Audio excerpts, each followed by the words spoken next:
Gemni-em-hotep Nefer-em-kemet. Welcome in great peace to Egypt. I'm Gemni-em-hat, they call me Gemni. I've crossed the time barrier to talk to you about the majority of our people, that's to say the farmers and peasants, and about agriculture in our country. I'll answer all the questions, which the sage Ptah-hotep has asked in the previous episode. I was the overseer of the royal granaries, around 2075 to 2040 before your common era, under King Mary, Kara, who ruled the northern part or kingdom of the country, towards the end of the so-called the First Intermediate Period. His capital was called Nisut, which the Greeks and Romans later called Heracleopolis. This means the city of Heracles. The current Egyptians call it Inasia. I bear several titles, including royal sealer, steward, overseer of the granaries, and the funerary priest at the pyramid of King Mary, Kara. So, I could trace all the steps of cultivation and the storage of the crops from my position as the overseer of the royal granaries.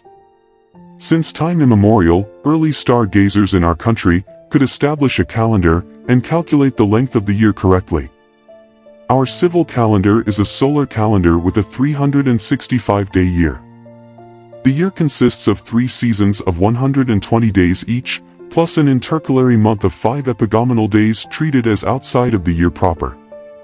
Each season was divided into 4 months, each of 30 days. These are Ake, the flood, Parate, the growing of the seed, and Shimu, the harvest. Our ancestors noticed the fluctuation of the river every year. In some years it came in abundance and richness. But in other years, the flood was low, or even no flood at all, leading to starvation and famine. We believe that the yearly inundation of the river is due to the swelling from the falling of a tear of the goddess Isis into it in memory of the sufferings and death of her husband, the god Osiris. This happens on a certain night, called the Night of the Teardrop, which we call Gira and Howdy. We used to celebrate this great Nile festival on the night of the 11th of Peoni, which is the 17th of June according to your calendar. Now I'll explain how we cultivate our land, after the flood is over. Agriculture is the foundation of Egypt. And Egypt is the gift of the Nile. The Nile god was called Hapi. He is usually assembled bringing vases of water and flowers as the gifts to the country. He is hermaphrodite with manifestations of both man and woman. A high inundation promises the richest increase to the fields. While with a low flood, comes the inevitable dread of a year of famine. At the same time, even the highest inundation does not overflow all the fields. And the peasant must undertake an artificial irrigation. The water of the Nile is brought as near as possible to his field by a trench. By using this tool, called the shaduf, he could transmit water from a low level to a high level. Peasant could also use water pots to irrigate gardens. When the inundation is over, and the Nile withdraws, this leaves pools of water standing here and there on the fields. The first duty of the farmer is the hardest. Now he has to plow the land. The Egyptian plow has changed, but little. Plowing required 2 men. The plowman proper presses down the handles of the plow.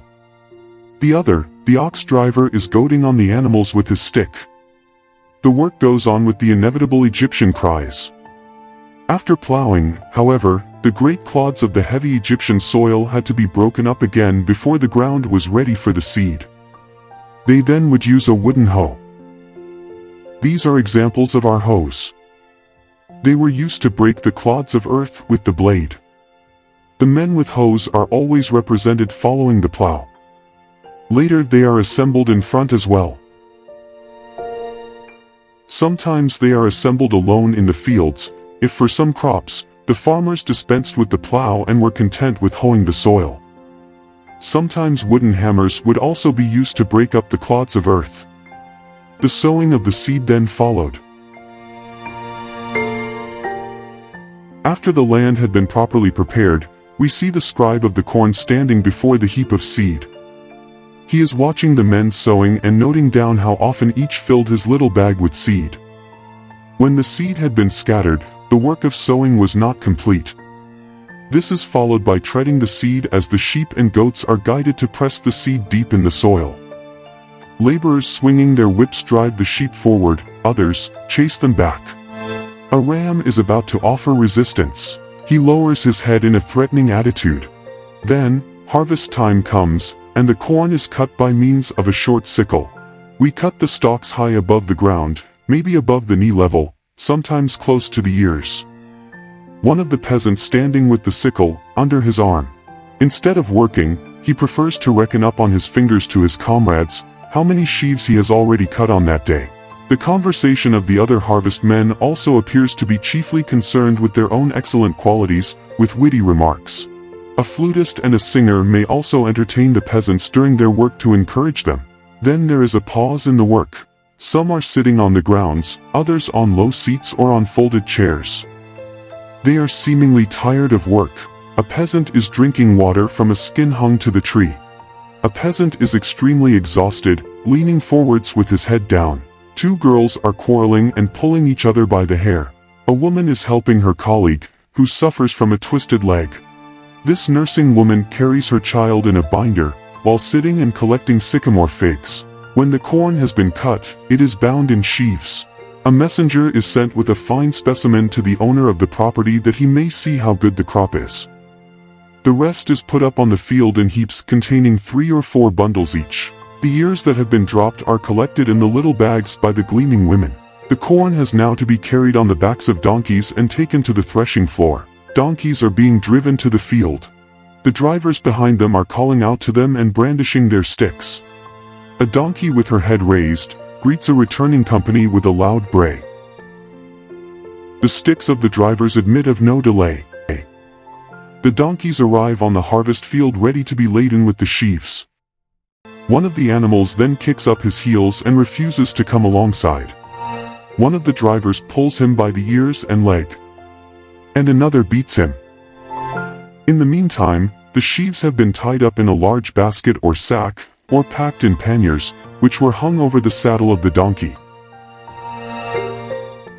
Now the procession sets off.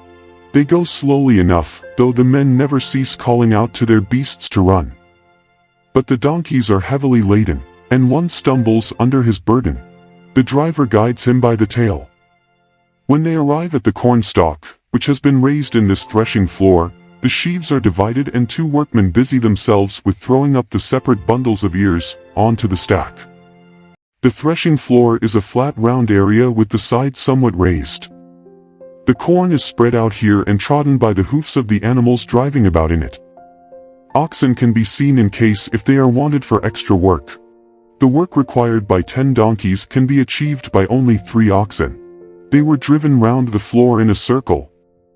After the corn has been threshed, it's collected together with the chaff by means of a wooden fork into a big heap, which is weighted at the top in order to keep it together. The next necessary work is to sift the corn from the chaff and dirt consequent on such rude procedure. That easy work seems always to have been performed by women. They winnow the corn by throwing it up quickly by means of 2 small bent boards. The grain falls straight down while the chaff is blown forwards. The harvest men also do not forget to thank the gods of the harvests, namely God Min, the god of agriculture. Other deities have to be thanked as well, goddess Renanutid of the harvest and god Nippur of the corn. Finally, at the close of the harvest, 2 officials belonging to the estate come on the scene. They record the amount of the harvest, before they are taken to the granary. These granaries were, at all periods, built essentially on the same plan in a court surrounded by a wall. They were placed 1 or 2 rows of conical mud buildings about 5 meters high, and 2 meters in diameter. There are 2 windows, one high up to fill the granary with the corn through it, and it is reached by a ladder. And the other one is halfway or near the ground to take what is needed and to keep the contents from the mice. There is another model for the granaries. A flat roof reached by an outside staircase. The roof formed a good vantage ground for the scribe from which he could keep account of the sacks that were brought up and emptied into the granary. In other instances, the harvest is brought by great ships to the granary. The workmen who are carrying the heavy sacks of corn on board break out at last into complaints. There are two kinds of corn. These are barley and wheat. Also there is the black millet, which the current Egyptians call dora. The dora was not cut, but pulled up. The earth was then knocked off the roots, after which the long stalks were tied together in sheaves. To get the seed of the stalks, a curious instrument something like a comb was used. The one on duty to do the combing is seated in the shade of a sycamore. He pretends that the work is no trouble, and remarks to the peasant who brings him a fresh bundle of dora to come. He says, "If you do, bring me even 11,009. I would yet comb them." The peasant, however, pays no attention to this foolish boast, and he replies by saying, "Make haste, and do not talk so much, you oldest amongst the field laborers." It was important to build dikes and support the embankments of the Nile and the different canals. We cultivated in our country many crops such as figs, grapes, date palm, dum palm, different cereals like beans, chickpeas, lentils, cowpea, lupin, also flax, castor, safflower, olive, pumpkin, onion, garlic, radish, leek, turnip, parsley, celery, dill, coriander, melon, cucumber, spruce, sycamore, fig, pomegranate, buckthorn, carob, passionflower. We also import almonds, walnuts, hazelnuts, peaches, apricots, pine nuts and carob from other countries. We know that agriculture together with cattle breeding are the most important activities in our country. Nevertheless, the prestige of this idea had no influence upon the position of the peasants. They were always looked down upon as poor hard-working persons. A didactic letter of which many copies are extant implies not only a personal opinion, but the general view of this matter.